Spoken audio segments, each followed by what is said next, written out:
والصلاة والسلام على نبي محمد سيد المرسلين وعلى آله وصحبه أجمعين.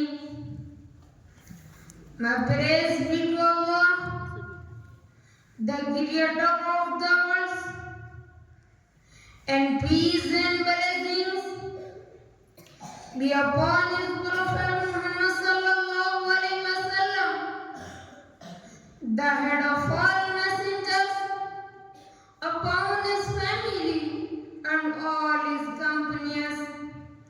Dear guys, today I am here, the sad sunlight on the portrait of Zakat.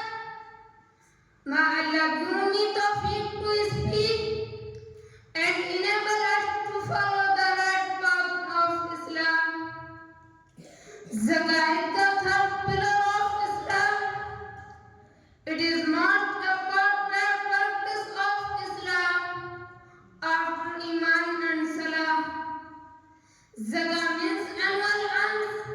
It is compulsory on every Muslim who earns wealth equal to 612 grams silver to pay 2.5% of his wealth as zakah. Zakah is paid to the poor and needy ones. Zakah is the third pillar of Islam.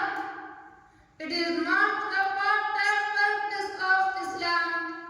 Zakah was mentioned as necessary condition to become Muslim in Hadith, as in Sahih Muslim, Hadith number 14. Therefore,